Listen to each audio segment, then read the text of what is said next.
Peace, Ak. What's going on, man? Peace. Yo. Yeah. There he Yo. is, man. There he is. Yeah. What's Part of my going late on? arrival. Oh, it's all good, man. We were just talking about, the Super Bowl bullshit, criticisms, all that. I don't know if you caught the Super Bowl at all. What's that? he did. Nah, I didn't catch it, He but didn't watch it. It's all nah. it's all yeah, no, it's all good. I mean, Yeah. Pestilence didn't watch it either. I couldn't tell you anything about what I know I heard the Chiefs won, that's all I know. And everybody's talking about Usher. They're mad because Usher was hugging Alicia Keys from behind, and that's funny trending right now. That's exactly where we left off, right there. Yeah, so people got to have something to talk about right now. So that's what's trending. Usher's trending. Yeah, man. But for people that see Akbar just joined us, let me give you a little bit. Akbar, Chicago legend by way of New York, was in the group Mental Giants early on.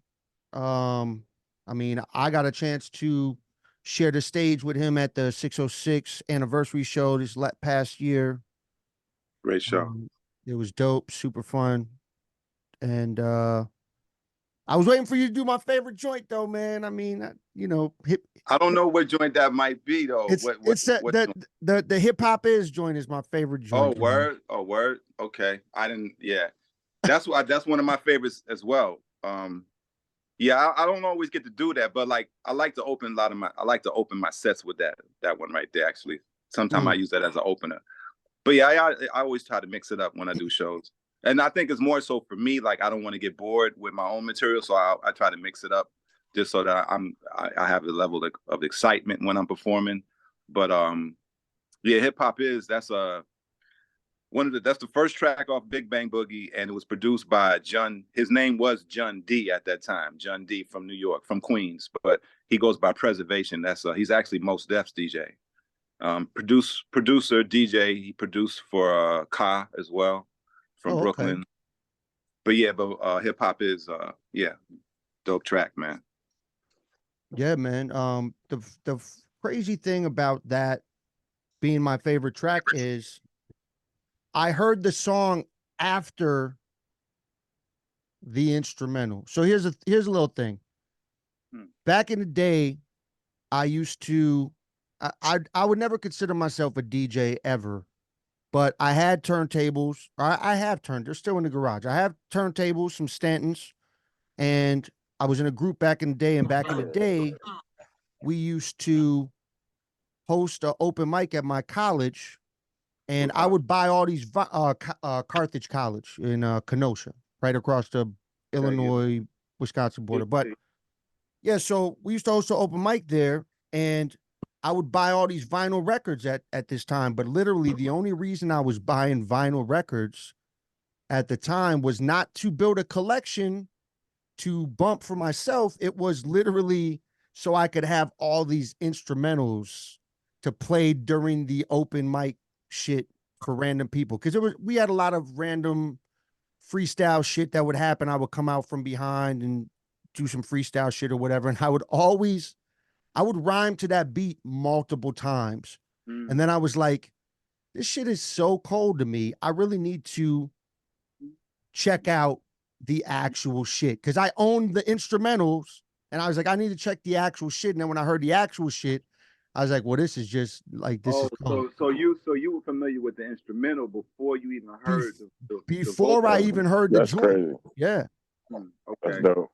Well, that's interesting. For me, like I heard the beat. I was in New York. This was in '99.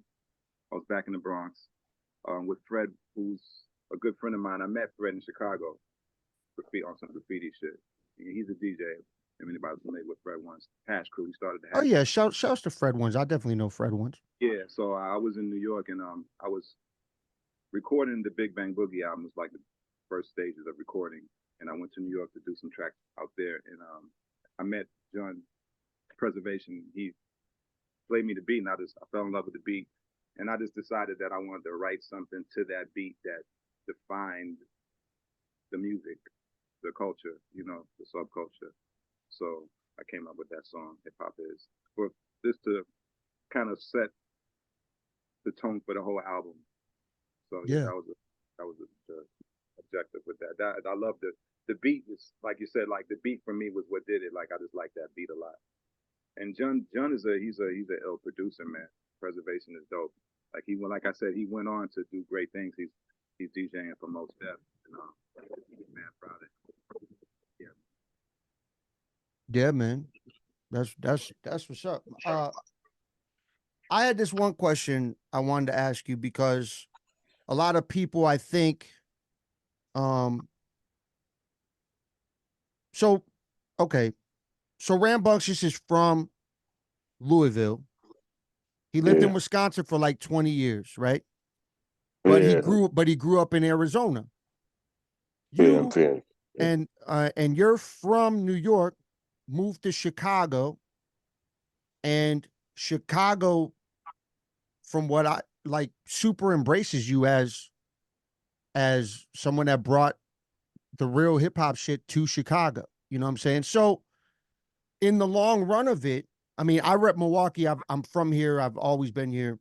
I was gonna ask you where you was from, because Yeah, yeah, we basically met at the 606 event.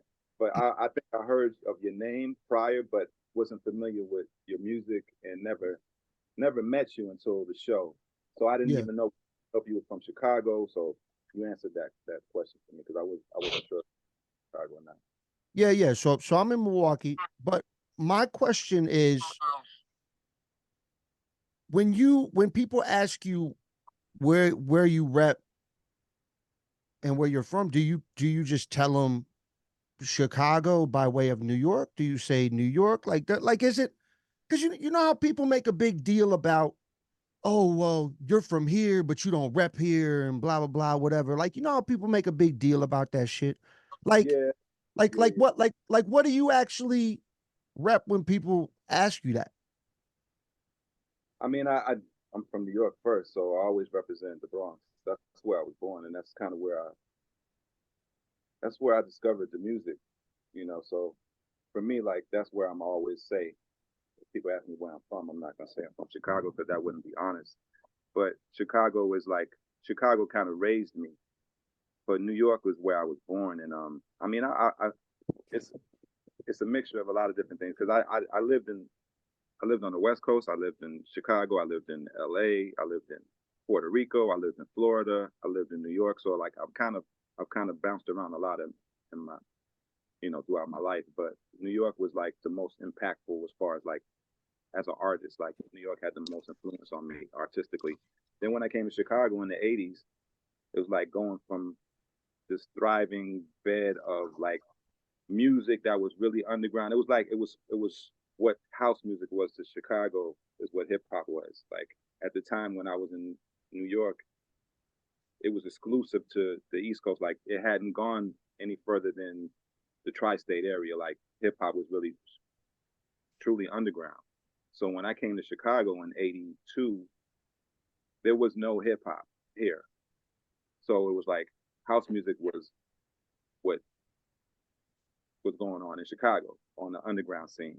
Yeah. Um, Uh, and I had to kind of just navigate, and you know once hip hop took hold in Chicago, I was like on the forefront of that, because I was already bombing and tagging up my neighborhood because I just was homesick. So I brought a lot of those elements with me, but I didn't have anybody to really bounce off of. And I met some guys from Chicago who saw a few documentaries, awards documentary, Wild Style, and they were getting into hip hop, but didn't really have anybody to validate what they were trying to do. So when I moved to the north side, I was in the park. I met a few guys, and we all clicked up, and so I kind of like helped to bring a lot of the elements to Chicago in the early '80s. But I can't say I'm responsible for bringing hip hop, because hip hop was going to come whether or not I was here or not. You know what I mean? Like it's global. So yeah. Yeah. the early stages, I was one of the first to represent in Chicago as far as graffiti, MCing, all we were first to throw hip hop parties here. So yeah, so that's my history in Chicago. I was just one of the pioneers. You know Where what I did mean? those But I'm from New York first. where did those parties take place at? I mean, I used to be my mom's boyfriend when I was growing up was in Chicago. So I was like back and forth, north side, Cicero and Montrose area, like over there, is where I was kind of around. And I was gonna move to Chicago at one point in time, but then their relationship fizzled out, and you know, I'm here, and so I'm still here. But I definitely have a lot of people that I fuck with in Chicago from that era, from that time. Like I was in a group that was based out of around Chicago at one point. I was down with crews in Chicago. So I kind of know areas. So where were those early parties Excuse me. kind of taking place at? So let me also say that like it was on the north side for me. Like I was strictly North Pole when I first moved to Chicago. I was on Rogers Park, Uptown, Edgewater, Howard Street, from Howard all the way up to Wilson. Like those were our stomping grounds.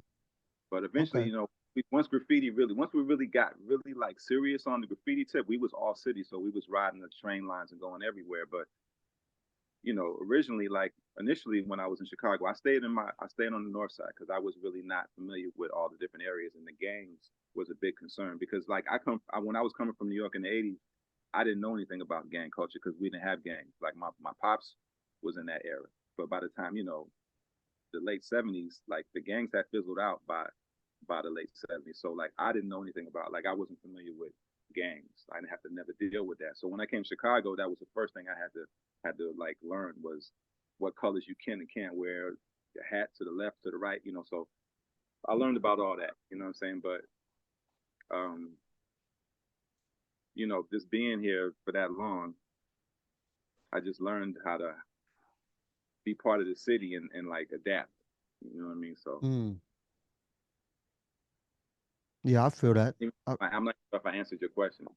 Well, yeah, no, north side is where the parties were popping off at, and it's cool that you touched on the gang culture. I mean, I think that also fizzled into Milwaukee early on. I mean, I was technically I was born in '82, so when you moved to Chicago is when I was born. You know what I'm saying? That's crazy. Yeah, So, '82. That was like the heydays. Like the '80s were like our heydays. As far as like you asked about the early parties. So like Steps was probably the first actual party like venue that we were able to like put together. Which was on Sheridan and Loyola. It was a club that I'm not sure how we were able to talk the owner into letting us do parties there because this was in '85, '86. So like mm, Wow. we're a bunch of vandals, you know what I mean?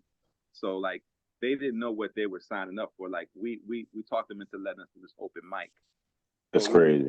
we brought like all the graffiti artists from every side of the city came to these parties. So Steps was like the first party like club that was hip hop because like I said at that time if you wanted to go to a club you listened to house music because that's what was going on. So we started doing hip hop parties and then at the same time there was the Blue Gargoyle that was all on the That's south crazy. heard about. So they were doing parties as well. But You said we this is would like '86.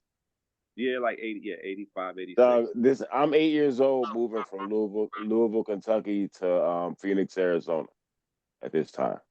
For But real. on a Greyhound bus, me, my brother, and my mother had all of our belongings in bags on a Greyhound bus, 3 days across the country, and you Wow. doing that at the same time.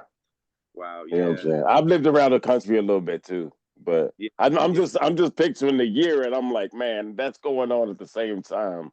Yeah. So I don't know. I just we did started. I just thought that was interesting. But go ahead. I'm sorry. no.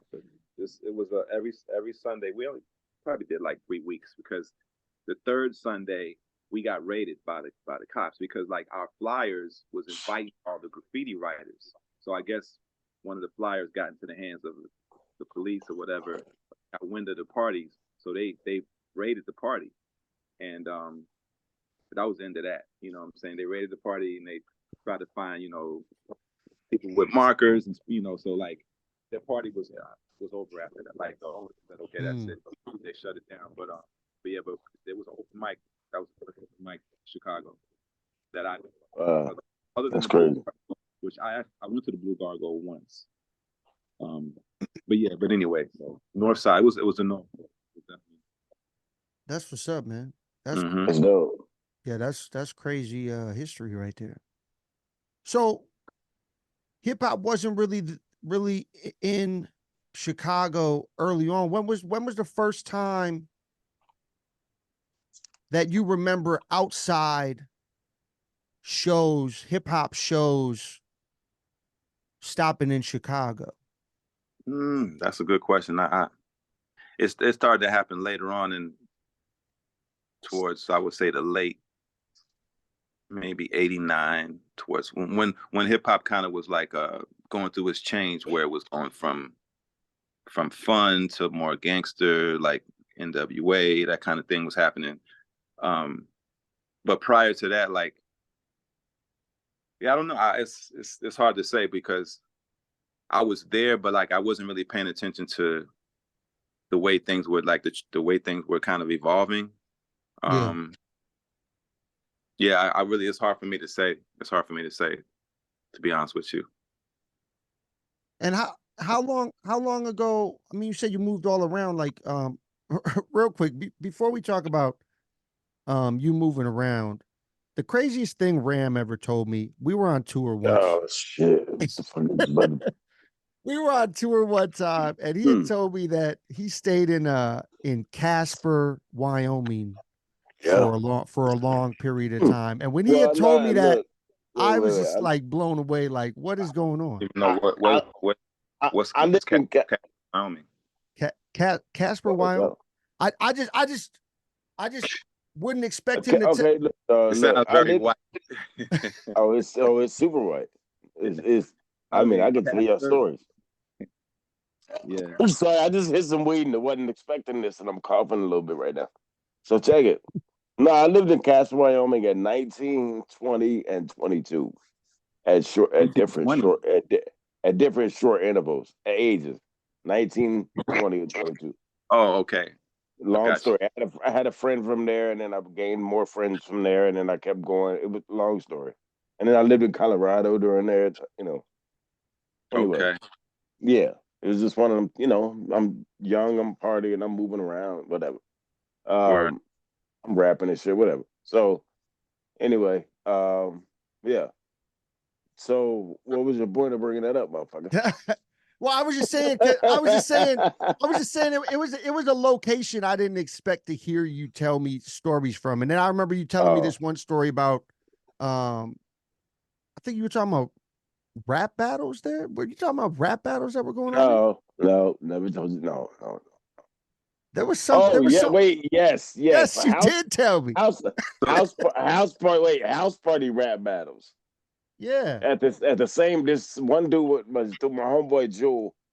He would have house parties, and it would be the same, like not the same dudes, but different dudes. We'd all show up and be battling, and motherfuckers really could rap. It was actually surprising. Like motherfuckers, like some of them, and people were from different places. And I think it was like some military shit. I don't know. Like it was like Jewel wasn't from Wyoming either. He was from Alaska, I believe, and that's I think that's where he lives now. I don't mean to be telling all this business now. Think about it, but shit, I just realized I'm like, yeah, the niggas at 3605. No, but anyway, that was one of them things. Everybody showed up at his house, and when you say it was like super white, it was super white. Let me tell y'all how white it was. How white was it? Look, let me tell you. This motherfucker came up to me and was like, yo, are you one of the Jacksons? That's literally what he said, right? And I said, I laughed. I thought he meant I thought he meant like Tito, Jermaine. I was like, and they were like, no, they really asking, are you one of the families from this town? Because there was only 6 black families in this town. Oh, okay. So they were talking about like So the Jacksons, they literally not talk about the yeah, Jacksons in that town. like that's really how. Damn, like it Yo, was like that. but I can't even front. I had some fun in that motherfucker, boy. I bet. I I did. bet. I That's how mean, it was that's fun. usually how it works. That's usually how it works out. Yeah, I mean, But no, but it but was. but Dinko, you was That's good. asking me about Yeah, about I'm because I'm okay. Rapping Duke, that was the first guy to do a record actually. And he's from Chicago, so like I remember Rapping Duke, right? The ha. That song was on the radio. But other than the Rapping Duke and Curtis Blow Christmas rap, you didn't hear hip hop on Chicago radio station ever. It wasn't when I was growing up in New York. You heard the rap show. You heard Mr. Magic, BLS, Frankie Crocker. Like we had rap shows. Did y'all From figure Chicago. that was just everywhere? No, I'm saying it was an East Coast thing. Like they was playing. I'm saying when you left New York, did you just figure that was going on the radio I was everywhere? a kid. Yeah, I didn't. I was a kid, so I was 13, 14. So I guess I took for granted that this was on everywhere, and I wasn't. Okay. So Chicago in the 80s, they wasn't like now they say, the home of hip hop, like GCI, like that. I still kind of laugh when I hear that, but because I remember when they wouldn't play rap ever on the radio station. The only 2 songs I remember ever hearing was Curtis Blow, the Christmas song, and the Rapping Duke. Those 2 songs. So eventually that changed. Obviously, eventually that changed, and I think eventually because hip hop just became such a big thing that it was inevitable. But yeah, towards like just around the cusp before the 90s, that's when we started to break into the radio station, the radio. But prior to that, like you didn't really hear. I mean, but the college radios is what helped to usher that in, like NUR, HBK. So eventually, like the colleges were playing hip hop at night, late at night, 10 o'clock, 12 o'clock at night. You would hear, and my man Parker Lee was part of that movement. Like he was one of the first DJs on WNUR. Every Sunday he had a rap show. He took over from Easy Lee. So Easy Lee was actually Kumo D's DJ.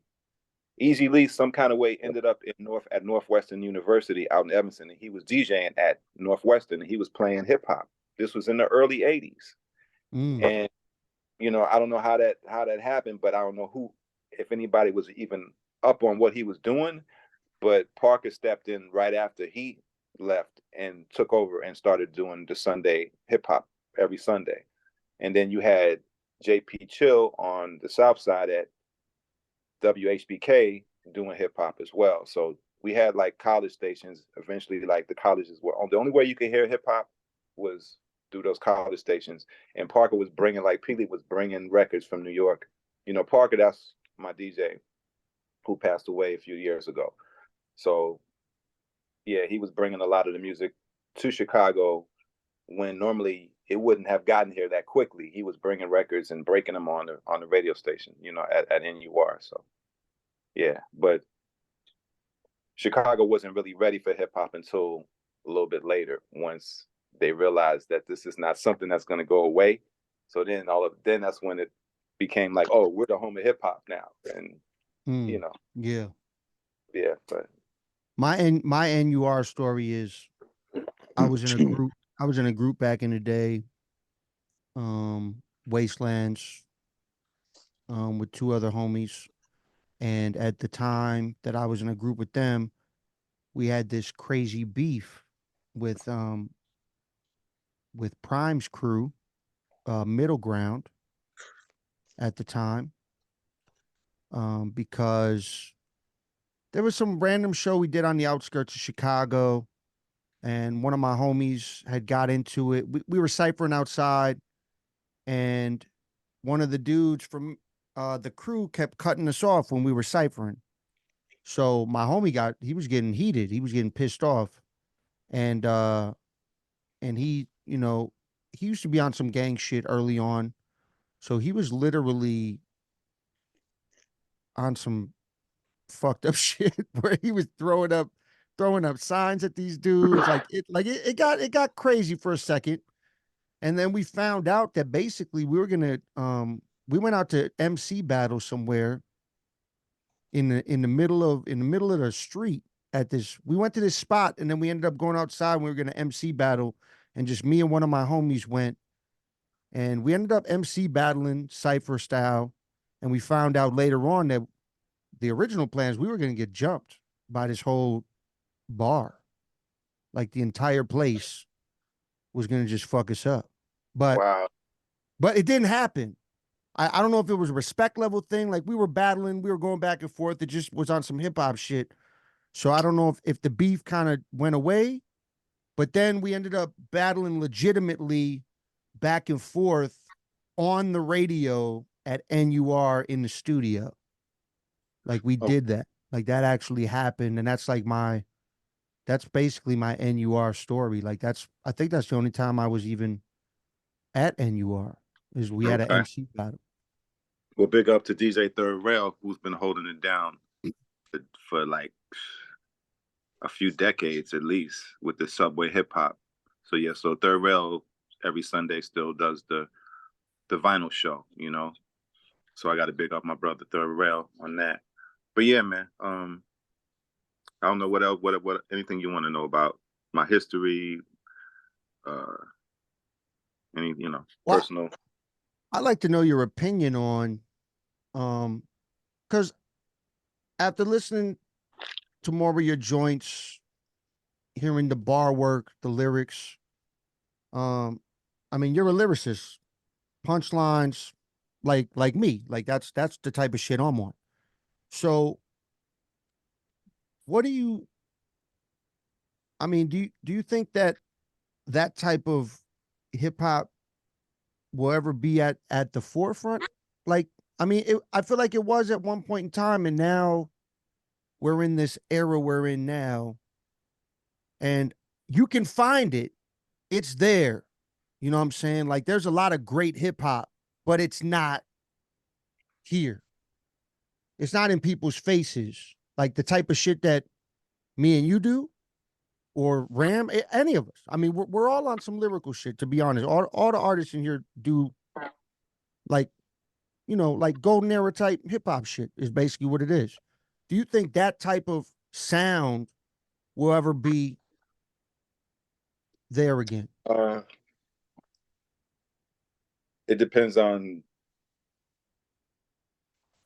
like it's always about supply and demand. So it depends on what if that's what people want, then that's what that's what'll happen. But if people still want the same, and I feel like people are starting to get a little bored with the same right now, so it's probably a good opportunity to kind of change the sound and the narrative.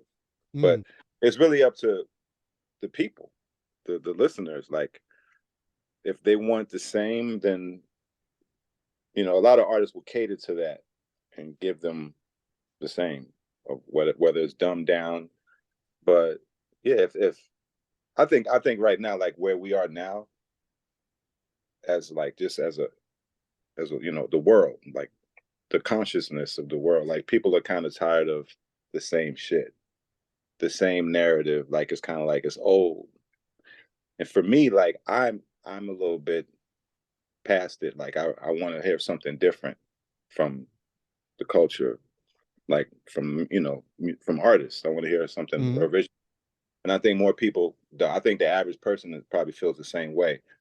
So it's this. I think right now is an opportunity to change the sound of music or the message overall, but it has to be like something that the people also embrace. But that's a very I mean that's a profound question because who knows? yeah, I'm yeah, yeah. I'm just I can only just make music that I feel is good Mm-hmm. or Yeah, great. yeah. You know what I I mean? totally feel you. And if I can do that, then I've done my part. Yeah, man. And I feel so that. What do you think about the attention span shit that's going on? Will you ever write another three verse song? yeah, I still write 3 verse songs, but I don't really feel the need to write 3-verse songs anymore. So like I think I don't do it because I don't think people want that much from me. They don't really want I 3 agree verses. with that. I 100% I agree with just that. I give them enough. And yeah, it doesn't, to me, it wouldn't make sense for me to give them more. But sometimes like, oh, I'm sorry. no, go ahead. I was saying I definitely agree with that as a solo artist. And I'm not saying it as in don't do it. I think no, I don't think the listener doesn't care about 3 verses. I think the Yeah. listener cares about a It's verse, overkill. a hook, bridge, verse, bridge, hook, bridge, hook. You know, that's how I feel like the listener listens to a song. You know what I mean? The Absolutely. verses are cool, but they could take shorter verses even. And so the third verse, definitely not necessary. I think it can help if you have some things that lead people to it, like more bridge, more, maybe a second Change bridge. up something. Yeah, stuff like that. And I think if you lead them up to that third verse, then maybe. But that's also as a solo artist. Now, if it's a crew, if it's two, three, four people on a track, that changes it because then they're hearing different voices and you can carry them through three, four Facts. verses, right? But that's just how I look at it from a listener standpoint and an artist standpoint. So I That's think true. that kind of changes it. You know what I mean? But I totally understand the listener's point of view because everything they're getting is in shorts. You Yeah. know, That's what's happening. is in clips. So That's they what's can't happening. help it. They can't help it. And that's been happening since MySpace. I mean, that's been happening for a long time. Yeah, You know what I man. mean? It's the microwave I mean, era. but Yeah. yeah, I've said that for years. Microwave generation. I think I might have said it on a podcast before, actually, that we done. Yeah. Yeah. So yeah. So it's Yeah. cool. It's all good. I mean, with that concept in mind, right there. So then, what do you think about? I mean, shouts out and R.I.P. to DJ K Slay, but the 100 That's too much. person cipher. That's I OD. I didn't OD, even. I don't even think I made bro. it through even a quarter of No, that. I've never made it. No, I definitely didn't make it through it. No. Yo, God bless the dead, man. That brother K Slay was such a pioneer, bro. Dope graffiti DJ, b-boy. I used to see him when I was in the Bronx. Actually, he used to be across the street from TME Studios, right on Lincoln, off of Bruckner, South Bronx, and he would bring like a lot of these like model chicks with him, and they would go to the rooftop to shoot like photo shoots for Stunt. I think it's Stunting, some magazine that he bought. I think it was called Stunt or Stunt, something like that. But I see him at this building. I actually ended up living in the building. I was like living with a friend of mine who's a DJ Charlie Hustle. But yeah, I used to That see DJ play on occasion. He would be coming in the building and he would be in the elevator with chicks and they would have fur coats on and whatever. They'd be going to the rooftop. But that song though, like I couldn't listen to the whole song, bro. That's OD. Like he had like 50 MCs on there. I yeah, think yeah, way too. And a lot of them wasn't that good though. Like, that was Yeah, and that's the thing is like that you got to sit through that, and that's rough. yeah, no, do that. so Word. crazy that you mentioned DJ Charlie Hustle. He's from Milwaukee, right? Oh, you know him? He I don't. actually his parents own a spot that we used to do hip hop shit at, and Charlie Hustle Ram is who we Yeah. ran into and hung out with when we were at the park jam that Grandmaster Cass was doing when we were on Oh tour. yeah, yeah, yeah, Mm, yeah, okay, yeah. that's Oh, that's okay. we talking about Okay. the same. That's yeah, my man. That's Charlie Hustle. Yeah, Yeah, so yeah, That was dope. small That world, was dope. small world. Nice. yeah. He Nice. fussed with he used to call himself the Cynic. His name is Kimba now. He was called himself YC the Cynic. But he anyway. That was another artist that he started. I met YC the Cynic through Charlie Hustle. Dope That's MC. dope. He calls himself Kimba. But anyway, that's just a sidebar. But yeah, That's super dope. yeah. K Slay, dope brother, man. Rest in peace. Um, Yeah. now like everything is short. It's very truncated um life that we live. Like everything is short, you know. So I'll be back, y'all. I'll be right back. Yeah, The man. music, what it, you know, the result of this is where we are. Everybody wants everything quick. Yeah, I But mean, I I used to. actually like it. Yeah, I mean, it's cool. I mean, you can put out. I mean, you can technically put out quality albums, um, that are only, you know, Two 10, verses is 10, 10, 10, 11, 10, 11 tracks, and you can fit the entire album on a vinyl record. You know what I'm saying? Like it's not even hard to do. not. Um, like I remember earlier on, I would always try to fit the full 80-minute CDs. You know what I'm saying? Like when they extended CDs from 74 to 80, I would literally always try to make sure that when I did it, I wanted to fill the whole shit because I would always have so much content that I Oh, constantly what you wanted to say. fill. So I constantly wanted to fill all the time that I had I and see. didn't want to waste any space on the CD. And then it's like I look at it nowadays and I'm like, I don't even I just want to fill enough space to where if a vinyl record label wants to pick it up, they can pick it up and I don't have to cut no songs off. You know what I'm saying? Okay. Mm-hmm. I mean, that's kind of where I am with that You now. know, a lot of I want to say like a lot of music is well, I'm talking about rap in particular. Like, is some of these songs like one verse? I'm hearing Yeah. shit just one verse, right? Like, I mean, it's I'm just saying like I'm asking because I've done like freestyles that may be like a 2 minute freestyle and call it a song. You know what I'm Oh saying? So yeah. like to me, like there's really not a specific rule you have to follow. Like sometimes I might want to write three verses just because the beat compels me to write three verses, so I'll do it. But typically, like I'm just only doing two verses now because that's just what I'm used to hearing Yeah. others do, and yeah, that's just the norm. Yeah. I mean, it's been a minute since I wrote a 3-verse song by myself. I mean, technically, CyphaDen, the crew, we have a crew, so we have songs that are 3, 4 verses long. But it's all different.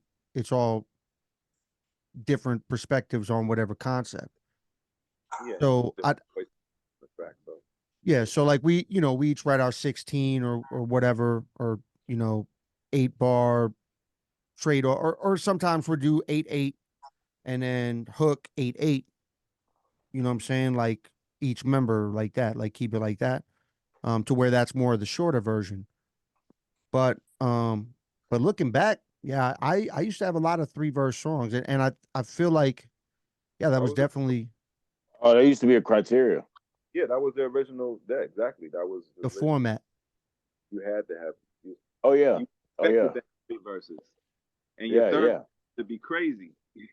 Yep. Yeah. Your Yeah. third And verse yeah. was crazy. Yeah. Like Yeah. we went this long, you better. You know what I mean? Like yeah, I know Yeah. some crazy third verses out there. You know what I Yeah. mean? So it was that I was the wish criteria. I wish I hadn't attached myself to any of those views back then.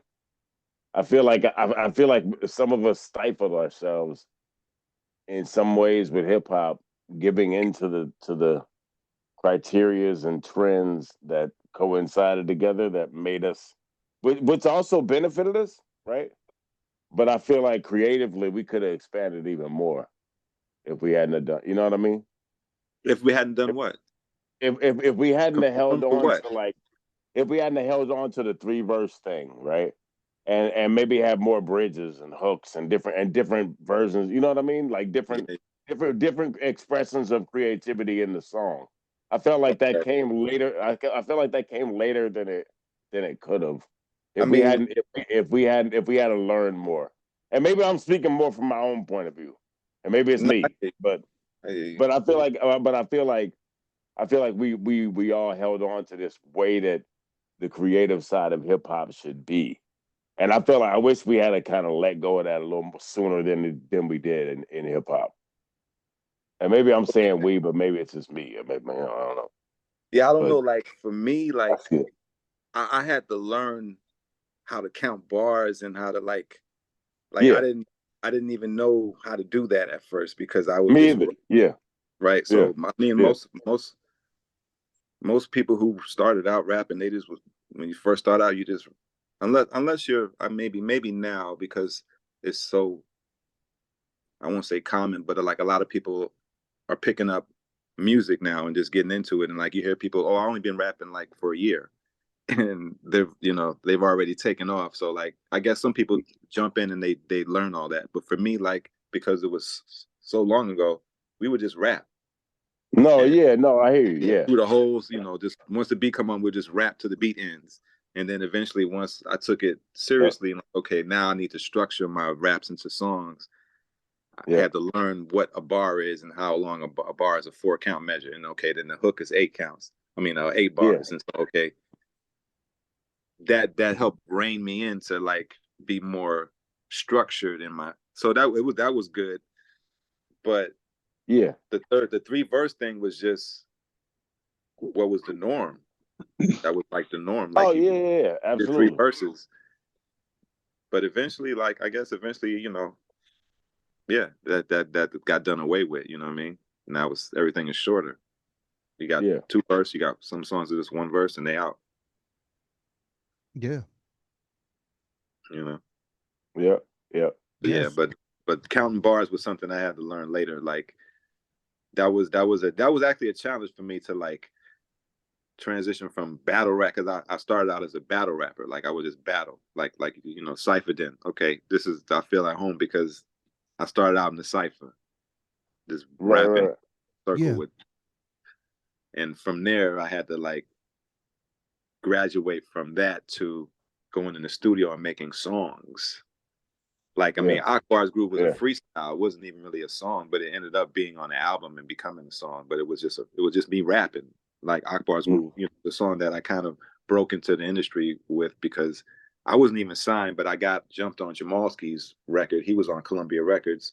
He had just finished like touring with BDP. He was down with KRS-One and all that. He got a record deal. Parker, who was my DJ, knew Jamalski. They grew up together, so that was my connection. So I go to New York. Jamalski's recording his album at Columbia Records. I'm in the studio hanging out with him. Nas is in the building because Nas just got signed to Columbia at the same time. The Fugees just got signed. I'm seeing all these people. I'm just hanging out with Jamalski because I'm like, okay, I'm in the studio. Jamalski's got me. Like that's I'm with Parker. I'm seeing all this going on. I get opportunity to get in the booth and I just rap over the beat. I just go for 2 minutes and it ends up on his album. You know what I mean? So like that got me a buzz. But like I had to come back to Chicago and learn how to actually make songs now. So I learned, okay, let me make songs now. Let me put this into verses and hooks and choruses and you know what I mean? So yeah, that's something that as an artist you that's part of becoming a real, becoming an artist. Yeah. So were you around? There's this thing that a lot of people used to. I don't know. Maybe it's just the people I was around, but there was a lot of people that noticed how, Chicago's the big brother of Milwaukee. Milwaukee's always looked at as like the tiny Chicago. That's what people have said for years. Neighbors right there, but Chicago's humongous. So Chicago being as big as it is, though, a lot of people would recognize and see that a lot of the big top tier artists, they weren't early on, they weren't getting popping unless they left Chicago. Definitely. You know what I'm saying? Like, why was that? Why was that? Is that, does that go back to the original thing that you said where hip hop wasn't rooted in Chicago? It was brought there as it transferred over. Is that what that is? Because you had hip hop on the West Coast, you had it on the East Coast, right?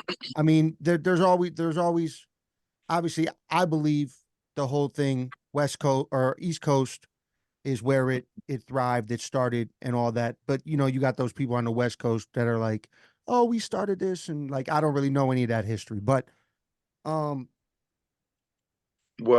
I feel like Chicago had to branch out to one of those places to get the bigger recognition, like to blow up, like for an artist to blow up. But now it's different.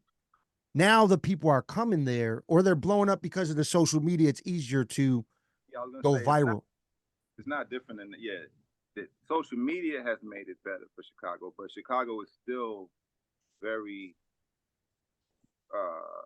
non-supportive of itself. Like we don't support each other in Chicago. That's always been the case, and I'll tell you my opinion of why that is.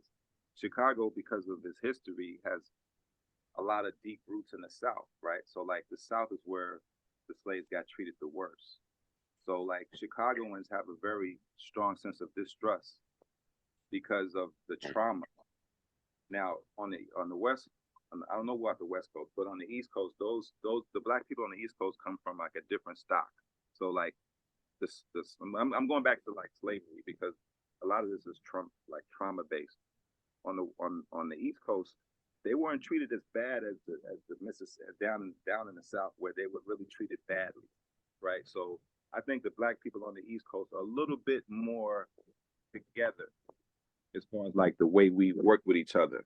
When I came to Chicago, that's the first thing I noticed was like the gangs, it was very divisive. Like we're very distrusting of each other in Chicago, particularly. Black people got it bad like that in general, but Chicago was kind of like pronounced. So I noticed that Chicago, like they don't want to see each other make it. That's just what it is in Chicago. So a lot of good artists had to still have to go out of Chicago to get on, you know what I mean, to really get where they need to go, and then they can come back. Common is a big, Kanye, you know what I mean, like those are two big artists who were very talented. I never had a chance to meet Kanye, but I knew Common, and so he had to go and leave Chicago, you know what I mean, and yeah, I had to go back to New York to get, like I was just mentioning, get on the album with another, artist and get some motion going, you know what I mean? Because being in Chicago, like you're not gonna get heard like you wanted to be heard. You're gonna stay local.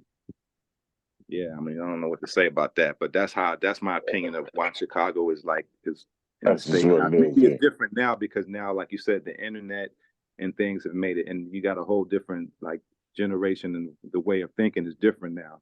Hopefully that's not the case, but it's still, Chicago still has that. We still got that characteristic where we're still like crabs in the bucket, man. Sorry. Yeah. They call it the player hater cap. I didn't make that up. That's what I heard. That's what people say about Chicago, and it's kind of like it's stigma that Chicago needs to, to get past, man. But I mean, that's just black people in general, though, man. I mean, it's not just Chicago. Yeah. Yeah, man. Yeah, you had mentioned you're working on a record. You want to talk about that record real quick? Or can you talk about it? I think this record's gonna come out when the Detox comes out, man. No, I'm just kidding. I've been trying to get this record out for a minute though. Well, because Parker passed away, we were actually in the process of recording the album. This was in 2020. 2019, 2020 we were recording, so that kind of just put everything kind of on hold. But I was able to get back in the studio recently and start getting back on recording. So like I got a lot of music that he left. Parker left me tons of music. Like, so I just been putting it together. And DJ Most Definite, big up to those guys, Intel Music Group. I'm recording at their space. And getting stuff done, man. And I'm also working with my nephew too, who has a studio. So my record is gonna be the Mental Giants album that Parker and I had started.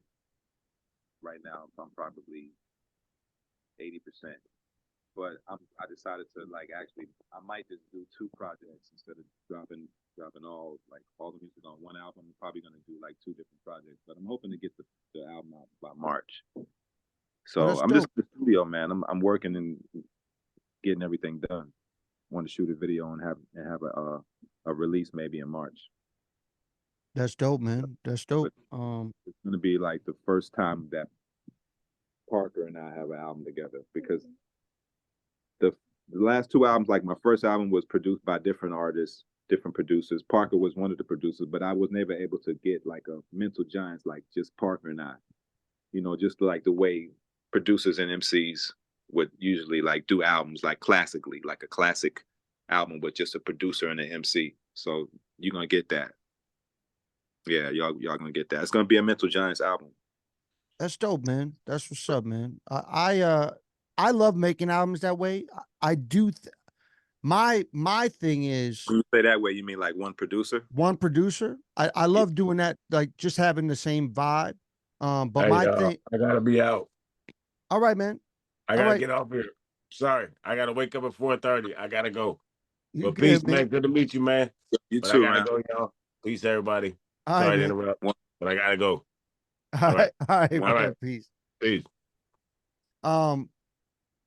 Yeah, because I have a lot of project like I mean I've told Pestilence this, I've told Ram this. I hold on to way too many projects. Pestilence knows this. I saw Pestilence's albums that he's working on, and he's like, I got to drop all this now. And I feel like in his head, he's like, I don't want to be like Denku because I fucking, I don't want to hold on to all these projects. I literally have like 16 finished albums, right? And Really? and a lot of them are all single producer concepts, like different projects. I mean, I got a home studio. Like my man Reno, my brother Reno, sitting on tons of music, but that guy just wakes up and makes music, like makes songs every and day. and see that, and that's what it is. Like if I turn the camera around right now, you would You have see a studio? yeah, I got my monitors, I got everything, and Oh, okay, that's what's up. I sound engineer. I've been sound engineering for 15, probably over 15 years now. So More. I do everything myself. I even now I shoot and edit videos. Like I do everything because I got to a place where people wouldn't do the shit the way I wanted them to do it, even investing money in the shit, to where I just was like, I'm going to teach myself how to do all this shit so I don't have to rely on anybody. And that's where I'm at now because I wanted to be self-sufficient. I wanted to be able to do everything myself. And that's where it is. Like I book my own tours. I book my own shows. I learned how to beatbox. I do singing. I do everything. I do all the shit. Like that's what I wanted to do. But the problem with it is I constantly create all this shit, and I don't want to just throw it out. I want it to be put out in a way to where it's appreciated by people that do fuck with me. I mean, obviously I do the music for me because I enjoy doing it. I still have a lot of fun doing it.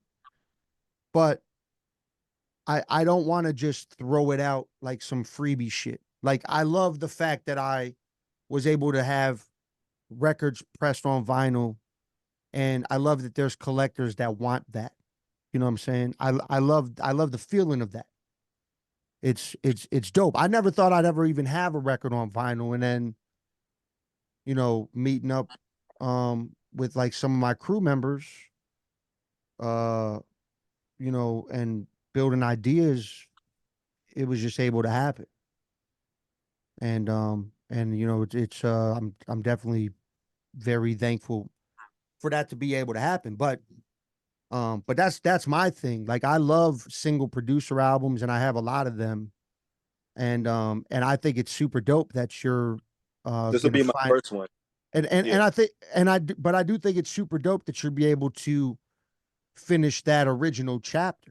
You know what I'm saying? Like, Yeah, well, that's stuff I have to. And it's going to be well worth the wait because like this the legacy like that Parker left, like the music and stuff. You know what I mean? Like, so I have to at least finish that as far as like putting this project forth because there's just too much music for me not to do that at least. So, yeah.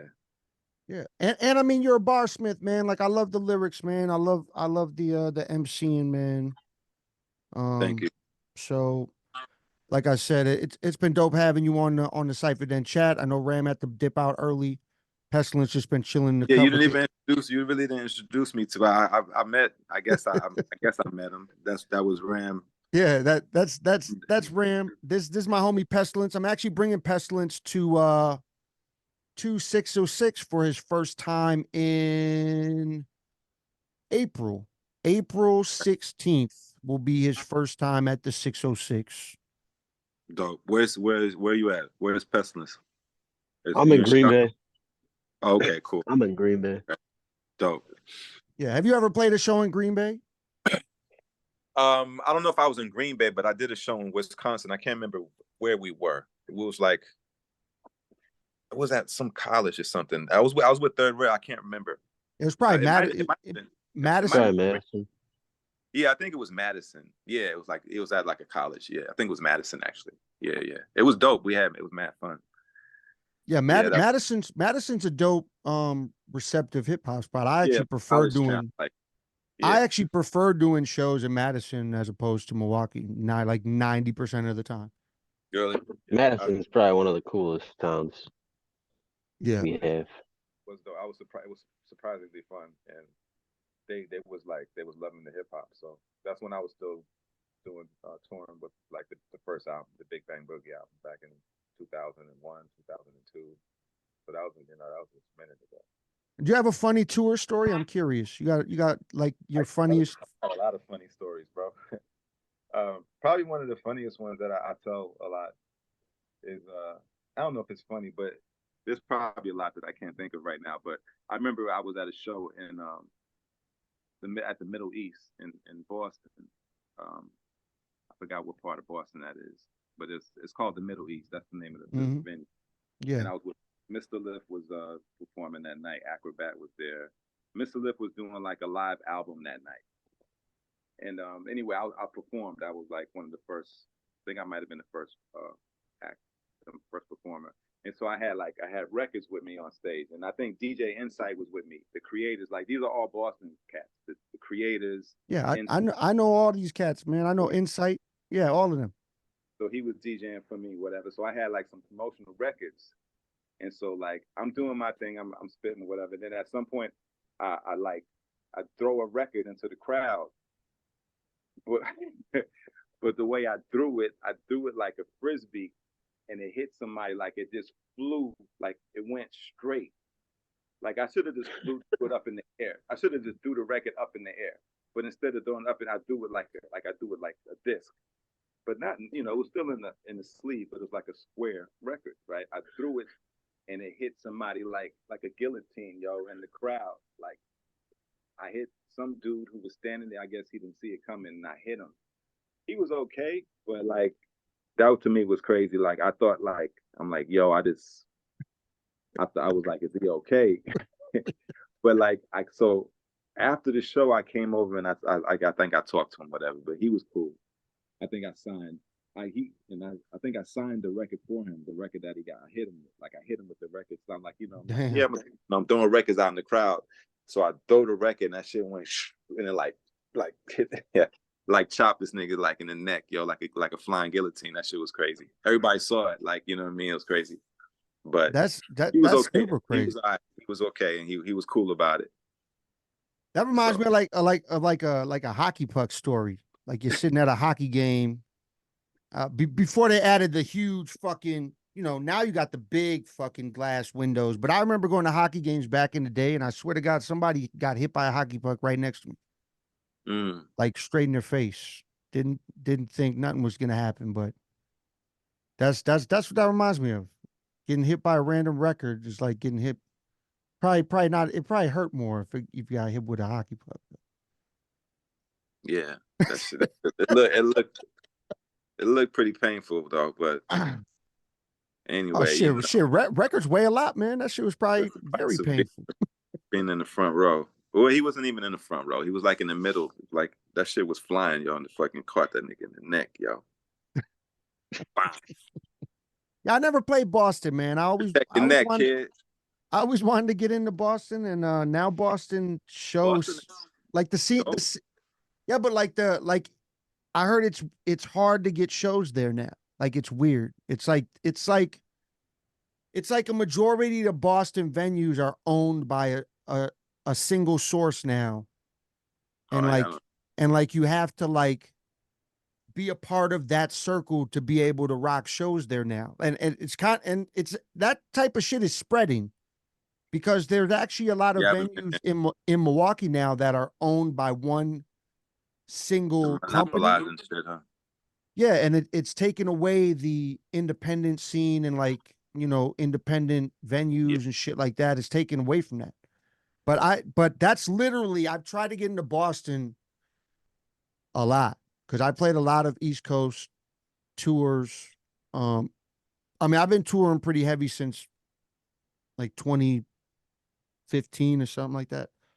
But lots of East Coast tours, lots of New England shit, never Boston because it's so hard to get in there now. Like word. extremely hard.